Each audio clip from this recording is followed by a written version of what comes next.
En un asalto audaz que estremeció las aguas del Mar Rojo, los rebeldes hutíes de Yemen lanzaron un ataque sorpresa contra un radar crítico de la Marina estadounidense, intentando cegar las defensas de un destructor de élite en plena patrulla nocturna.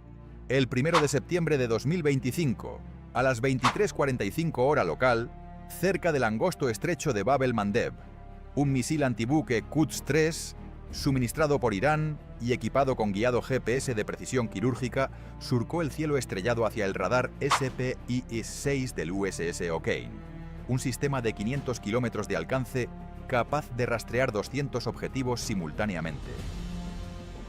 Los hutíes, un movimiento chiita zaidí que controla Saná y gran parte del oeste de Yemen, creyeron que habían dado un golpe maestro para proteger su base naval en Hodeida, desde donde lanzaban ataques contra buques comerciales y militares. Pero su celebración fue efímera. En minutos, la respuesta estadounidense fue implacable.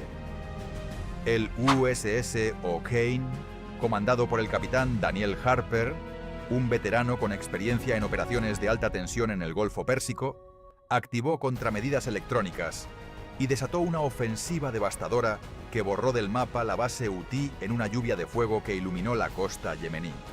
Misiles Tomahawk, bombas guiadas, JD-AM y drones MQ-9 Reaper convirtieron el complejo en escombros, destruyendo arsenales, muelles y centros de mando.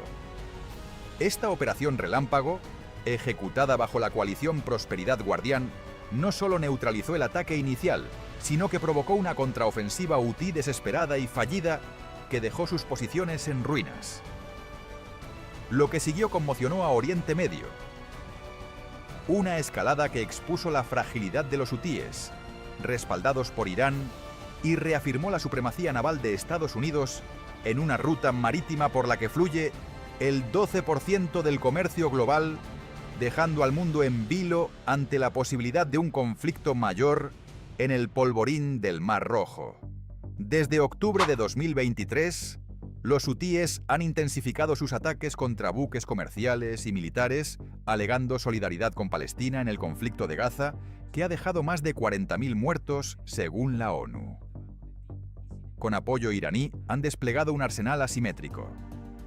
Misiles balísticos Toofan de 1.000 kilómetros de alcance y ojivas de 500 kilogramos, drones aéreos Shahed 136 capaces de volar 1.800 kilómetros, embarcaciones no tripuladas cargadas con hasta 500 kilogramos de explosivos C4 y misiles antibuque Quds-3 con un alcance de 2.000 kilómetros y precisión de 10 metros. Más de 100 ataques desde 2023 han forzado a navieras como Maersk, MSC y Hapag-Lloyd a desviar rutas por el Cabo de Buena Esperanza, añadiendo 12.000 kilómetros y millones en costos logísticos, lo que redujo los ingresos del canal de Suez en un 45%, según la autoridad del canal en agosto de 2025. La base naval de Hodeida, un complejo fortificado con muelles, hangares, talleres de ensamblaje y radares antiaéreos Sayyad-2 iraníes, era el núcleo de estas operaciones. Construida en 2016 y ampliada tras el colapso de las negociaciones de paz yemeníes en 2024, manejaba el 70% de los recursos marítimos hutíes, albergando misiles, drones y botes explosivos, además de servir como centro logístico para envíos iraníes, según inteligencia del Pentágono, citada por Reuters el 28 de agosto. Este sitio, protegido por redes de camuflaje y defensas antiaéreas, era un objetivo crítico para la coalición liderada por Estados Unidos, que busca proteger la libertad de navegación en el Mar Rojo.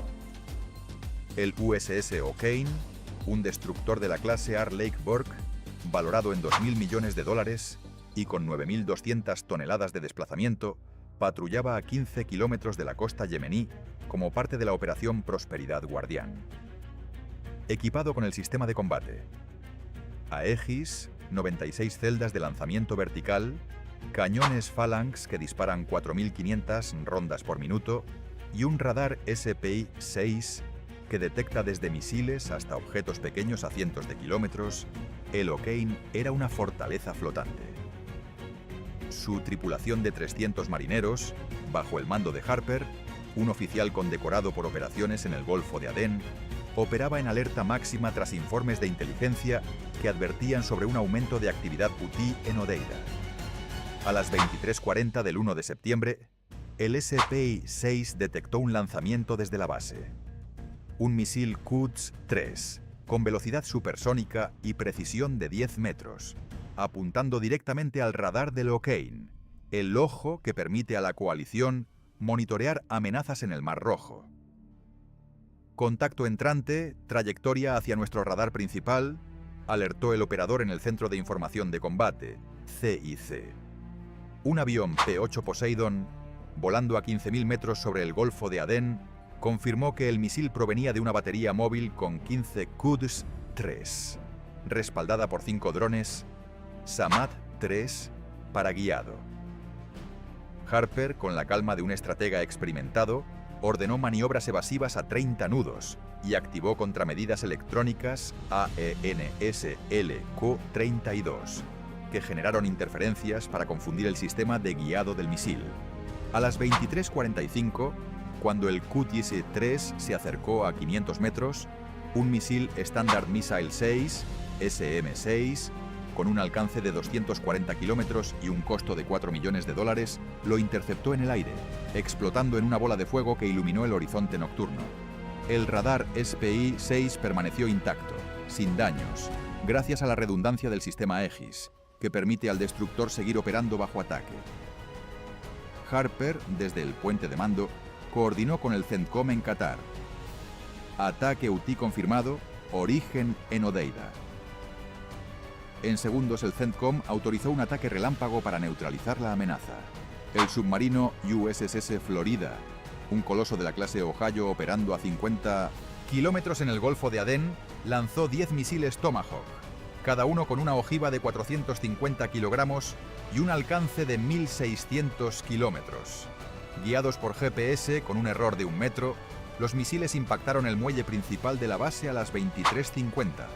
Destruyendo 7 botes explosivos cargados con C-4 y un almacén de combustible que desencadenó explosiones secundarias, consumiendo estructuras de concreto y enviando columnas de humo visibles desde aldeas a 15 kilómetros. El fuego se propagó rápidamente, iluminando la costa como un faro infernal. Al mismo tiempo, 4 FA-18 Super Hornet despegaron del portaaviones USS Dwight D. Eisenhower, estacionado a 200 kilómetros en el Golfo de Adén. Volando a Mach 1.8, cubrieron la distancia en 18 minutos. Cada jet armado con 6 bombas guiadas JTAD-AM de 500 kilogramos, equipadas con sistemas de guía láser y GPS para una precisión de 3 metros. A las 00 del 2 de septiembre, las bombas arrasaron un hangar que albergaba 20 drones, Samad-3 y un centro de mando con radares Sayat-2, creando cráteres de 20 metros y matando a 35 combatientes hutíes, incluyendo 5 asesores iraníes expertos en misiles y drones. Las explosiones secundarias, causadas por ojivas de misiles Quds-3 almacenadas, multiplicaron el daño, reduciendo el complejo a escombros humeantes. Un dron MQ-9 Reaper, operando a 12.000 metros de altitud, identificó un convoy de 15 camiones intentando evacuar equipo hacia las montañas de Taiz. 6 misiles Hellfire, con un alcance de 8 kilómetros y precisión de 1 metro, pulverizaron el convoy, destruyendo 12 vehículos y matando a 30 rebeldes, incluyendo 3 comandantes clave. Imágenes satelitales de Maxar Technologies, publicadas el 2 de septiembre, mostraron un paisaje de devastación. Muelles hundidos, hangares en llamas, pistas craterizadas y centros de mando enterrados bajo toneladas de escombros. El ataque, completado en 15 minutos, destruyó equipo valorado en $35 millones, incluyendo 20 misiles Quds-3, 15 drones Samad, 3 y 7 botes explosivos, según el Instituto para el Estudio de la Guerra, ISW. Los hutíes, liderados por Abdul Malik al-Houthi, respondieron con furia pero sin éxito. Desde baterías ocultas en las montañas de Saada, lanzaron 15 misiles antibuque Yahont con velocidades de Mach 2.5 y un alcance de 300 kilómetros, y 20 drones. Samad III hacia el grupo naval estadounidense, que incluía el O'Kane, el USS Gravely y el Eisenhower. El radar SPI-6 del O'Kane detectó las amenazas a 80 kilómetros. Harper ordenó contramedidas. El sistema ANSLQ-32 generó interferencias electrónicas, mientras señuelos Chaff desviaron 12 misiles al mar. Los 3 Jacont restantes fueron interceptados por misiles SM-6, que explotaron a 4 kilómetros del grupo naval. Los drones cayeron bajo el fuego de cañones Phalanx, que disparan 4.500 rondas por minuto, y misiles Sea Sparrow, con un alcance de 19 kilómetros. Un helicóptero Seahawk, armado con ametralladoras M240, patrulló la zona para confirmar la neutralización, mientras el USS Gravely, a 5 millas náuticas, reforzó las defensas con su propio sistema Aegis. Ningún misil ni dron alcanzó al grupo naval, y el Pentágono reportó 0 bajas y daños mínimos, limitados a alertas falsas en el O'Kane. Al-Houthi, desde un búnker desconocido, emitió un discurso televisado reclamando una victoria contra el imperialismo sionista y americano. Pero las imágenes satelitales contaban otra historia. La base de Hodeida, que manejaba el 70% de los suministros marítimos hutíes, quedó inoperable, con un 80% de su capacidad destruida, según el ISW. Entre las bajas, 15 comandantes clave, incluyendo un asesor iraní de alto rango experto en tácticas navales, fueron eliminados, debilitando gravemente la estructura de mando hutí. El impacto económico fue inmediato y de largo alcance. El precio del petróleo Brent se disparó un 6%, alcanzando $78 por barril el 2 de septiembre, por temores de interrupciones en Bab el-Mandeb, una arteria vital para el 30% del comercio mundial de contenedores. Compañías navieras como Maersk y MSC intensificaron desvíos por el Cabo de Buena Esperanza, aumentando los costos logísticos en un 15% y añadiendo 10.000 kilómetros a las rutas marítimas. Egipto, cuya economía depende en un 10% de los ingresos del Canal de Suez, reportó una caída acumulada del 50% en estos ingresos, agravando su crisis económica, según un comunicado del Ministerio de Finanzas egipcio. En Yemen, el rial yemení se desplomó un 8% frente al dólar, disparando la inflación al 32% y exacerbando la escasez de alimentos en Saná, donde los precios del trigo y el arroz subieron un 12%, según el Programa Mundial de Alimentos. Los mercados locales, ya debilitados por una década de guerra civil, enfrentaron colas de cientos de personas buscando productos básicos, mientras los comerciantes reportaban interrupciones en las cadenas de suministro desde Hodeida. Políticamente, la comunidad internacional se polarizó.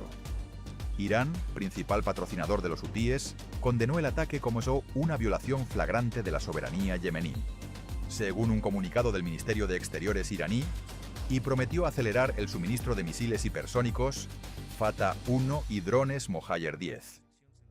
Sin embargo, sanciones renovadas de la Unión Europea, aprobadas el 30 de agosto tras informes de inteligencia sobre transferencias de armas iraníes, limitaron su capacidad de respuesta, con protestas internas en Teherán por la inflación, añadiendo presión al presidente Masoud Pezeshkian.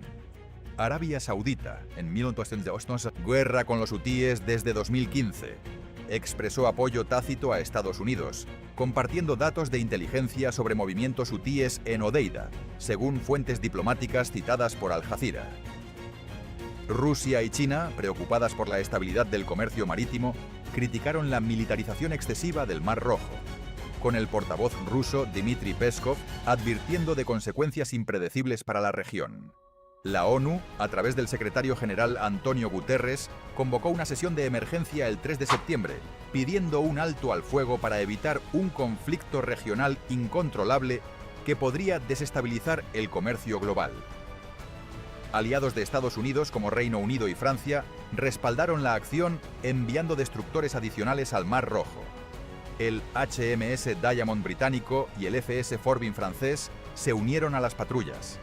Mientras Japón, preocupado por sus importaciones de petróleo, desplegó el destructor JS Kaga, según el Ministerio de Defensa japonés. El gobierno yemení, reconocido internacionalmente, con sede en Adén, aplaudió el ataque, pero pidió más ayuda humanitaria para contrarrestar la crisis agravada por la destrucción de Hodeida. A nivel humano, el costo fue devastador. Aunque los ataques evitaron áreas civiles, las explosiones en Hodeida generaron pánico generalizado. Familias en aldeas cercanas huyeron al desierto, temiendo más bombardeos. Un hospital local atendió a 25 civiles heridos por escombros, incluyendo una niña de 9 años con fracturas y un anciano con quemaduras, según Médicos Sin Fronteras.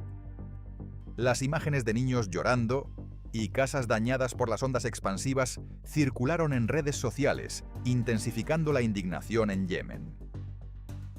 Entre los hutíes, la moral se desplomó. Informes interceptados por el CENTCOM indicaron que 20 combatientes desertaron tras el ataque, cuestionando la estrategia de al-Houthi de enfrentarse a una superpotencia. «No podemos ganar contra sus máquinas», dijo un desertor anónimo a Al Arabiya.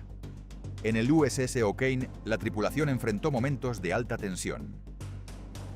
«El radar pitó como loco. Sabíamos que los misiles venían», relató un operador anónimo al Navy Times. Harper, condecorado con la medalla de servicio distinguido tras el incidente, destacó la preparación de su equipo. «Entrenamos para esto. Cada segundo fue crítico».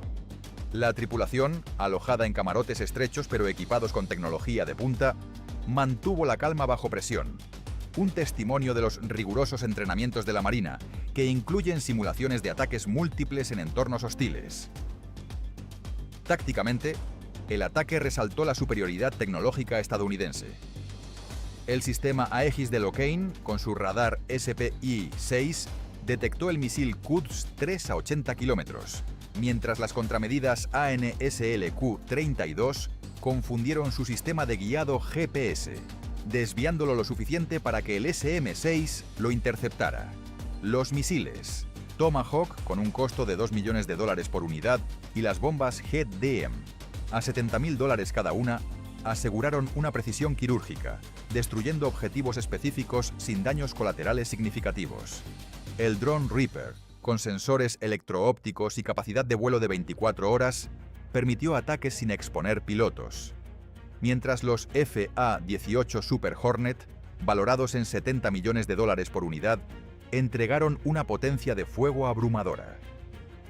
En contraste, el arsenal Houthi, aunque innovador, era vulnerable. Los misiles Quds-3, valorados en $1 millón, y los drones Samad-3, de $10.000, no pudieron superar las defensas Aegis.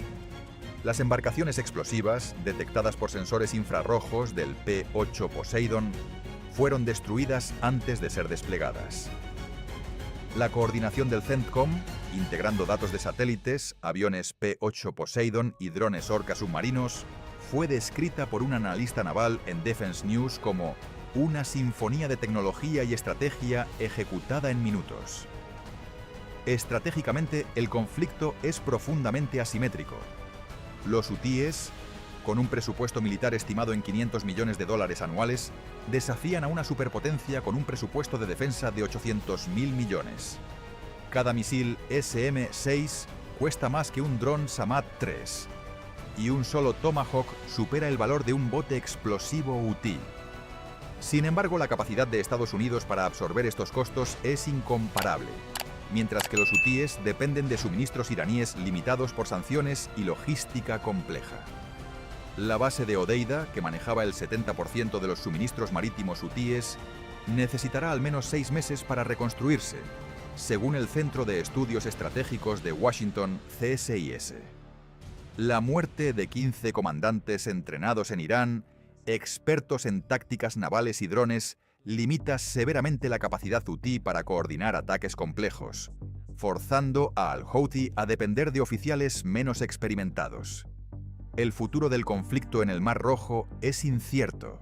Los hutíes han demostrado una resiliencia notable, sobreviviendo a una década de bombardeos saudíes y sanciones internacionales. Su narrativa de resistencia antioccidental, alimentada por la ideología zaidí y el respaldo iraní, atrae reclutas y simpatizantes en Yemen y en círculos antiimperialistas del mundo islámico. Sin embargo, cada derrota merma su arsenal. El ataque del 1 de septiembre eliminó el 80% de su capacidad operativa en Hodeida, según el ISW, incluyendo 20 misiles Quds-3, 15 drones Samad-3 y 7 botes explosivos. El acceso a tecnología iraní avanzada, como misiles hipersónicos, Fatah-1 con velocidades de Mach 15 y drones Mohajer 10 con autonomía de 2.000 kilómetros, podría complicar futuros enfrentamientos, pero la brecha tecnológica con Estados Unidos sigue siendo abismal. La Marina estadounidense planea reforzar su presencia en la región, con rumores de un segundo grupo de ataque liderado por el portaaviones USS Harry S. Truman, según Defense News del 3 de septiembre. El costo de estas operaciones, estimado en $10 millones diarios, genera críticas internas en Estados Unidos. Legisladores como Rashida Tlaib han calificado los strikes como una escalada innecesaria que ignora la crisis humanitaria en Yemen, donde 20 millones de personas enfrentan inseguridad alimentaria, según la ONU.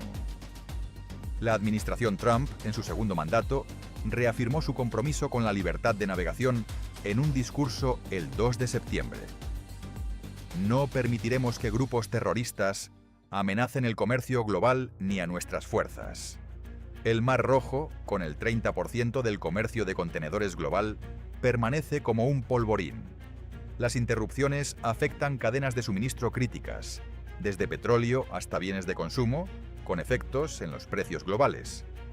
El aumento del petróleo Brent a $78 por barril refleja la fragilidad de esta ruta, donde un solo ataque exitoso podría paralizar el tráfico marítimo. Irán, presionado por sanciones renovadas y protestas internas por una inflación del 40%, sigue utilizando a los hutíes como un proxy para desafiar a Estados Unidos y sus aliados sin entrar en un conflicto directo.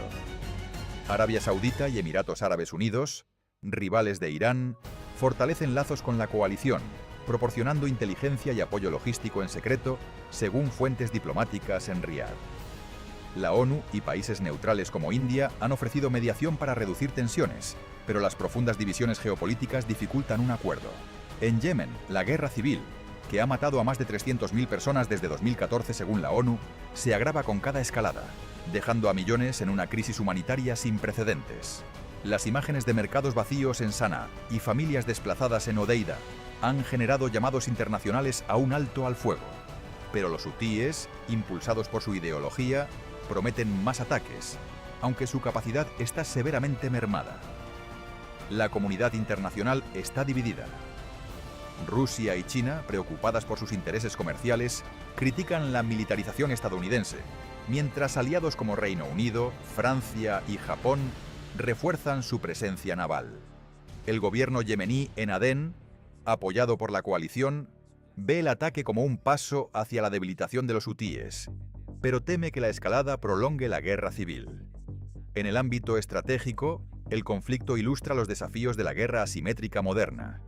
Los hutíes, con recursos limitados, utilizan tácticas de guerrilla naval para maximizar el impacto, pero enfrentan una superpotencia con tecnología abrumadora.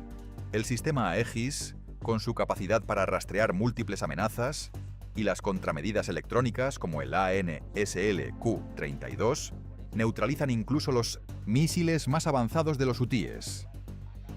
La coordinación del CENTCOM, integrando inteligencia de satélites, P-8 Poseidon y drones Orca, permite respuestas rápidas y precisas, como se vio en el ataque relámpago del 1 de septiembre. Sin embargo, el costo económico de estas operaciones es elevado.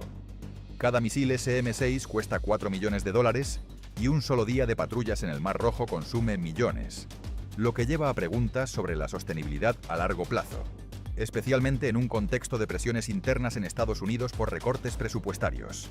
En conclusión, el ataque hutí contra el radar del USS O'Kane fue un error táctico catastrófico que desencadenó una respuesta estadounidense devastadora, borrando la base de Hodeida del mapa en minutos. La operación, ejecutada con precisión quirúrgica, demostró la superioridad tecnológica de la Marina estadounidense y debilitó significativamente la capacidad operativa de los hutíes. Sin embargo, su narrativa de resistencia, respaldada por Irán, asegura que seguirán siendo una amenaza persistente. El Mar Rojo, una arteria vital para el comercio global, permanece en un equilibrio frágil, con la seguridad regional y las cadenas de suministro en juego. Mientras los hutíes reagrupan sus fuerzas y buscan más apoyo iraní, el mundo observa si esta escalada llevará a un conflicto mayor o forzará una desescalada incierta. La pregunta persiste. ¿Podrán los hutíes, con su ideología y recursos limitados, seguir desafiando a una superpotencia? ¿O será este el comienzo de su declive en el Mar Rojo?